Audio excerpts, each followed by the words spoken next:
नमस्कार मित्रांनो, स्वागत आहे तुमचं आमच्या यूट्यूब चॅनल नाथस्पंदनमध्ये. मित्रांनो, आजच्या व्हिडिओमध्ये आपण जाणून घेणार आहोत की गाणगापुरातील दत्त मंदिरात भूतं कशी उतरवली जातात. मित्रांनो, व्हिडिओ खूप इंटरेस्टिंग होणार आहे, त्यासाठी शेवटपर्यंत पहा. आणि तुम्ही आमच्या चॅनलवरती नवीन असाल तर आत्ताच आपल्या यूट्यूब चॅनल नाथस्पंदनला सबस्क्राईब करून घ्या, जेणेकरून तुम्ही असेच व्हिडिओ मिस नाही करणार. मित्रांनो, तर जास्त वेळ न वाया घालवता आत्ता आपण आपल्या व्हिडिओला सुरुवात करूया. पण मित्रांनो, त्याआधी आपण श्री नरसिंह सरस्वती यांच्याबद्दल थोडीशी माहिती घेऊया. मित्रांनो, श्री नरसिंह सरस्वती हे दत्त संप्रदायातील अत्यंत पूजनीय संत मानले जातात. मित्रांनो, भक्तांच्या श्रद्धेनुसार ते भगवान दत्तात्रयांचे अवतार होते असे मानले जाते.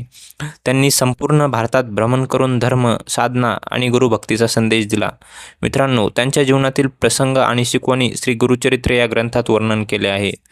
मित्रांनो, आता जाणून घेऊयात आपण की गाणगापुरात भूतं नेमकी कशी उतरली जातात. तर मित्रांनो, तुम्ही एक गोष्ट बघितली असेल की गाणगापुरात गेल्याप्रमाणेच माणसाच्या अंगात एक वेगळीच ऊर्जा निर्माण होते. मित्रांनो, जेव्हा एखादा माणूस मंदिराच्या गाभाऱ्यात किंवा औदुंबराला प्रदक्षिणा घालतो, त्यावेळेस तो जोरजोरात किंचाळायला लागतो. मित्रांनो, असे म्हटले जाते की श्री दत्तप्रभूपुढे कोणतीही वाईट शक्ती टिकू शकत नाही, म्हणून हे लोक ओरडतात. मित्रांनो, आणि मित्रांनो, तुम्ही अजून एक गोष्ट नोटीस केली असेल की जेव्हा गाणगापुरामध्ये आरती सुरू होते, तेव्हा काही काही लोक खांब्यावर चढतात आणि ओरडायला लागतात, तर काही काही लोक उड्या मारतात, काही काही लोक त्यांच्या अंगात येतं. मित्रांनो, तिथे असं बघितल्यानंतर, हे दृश्य बघितल्यानंतर आपल्या अंगाला अक्षरशः काटा येतो. मित्रांनो, त्यामुळे श्री दत्तगुरूंची भक्ती अपरंपार आहे. मित्रांनो, तुम्ही जेवढं श्री दत्तगुरूंचं नामस्मरण कराल, तेवढी तुमच्या अंगातली वाईट शक्ती बाजूला निघून पडेल. मित्रांनो, तर मित्रांनो, तुम्ही कधी गाणगापूरला गेलाय काय आणि तुमचा अनुभव काय आहे,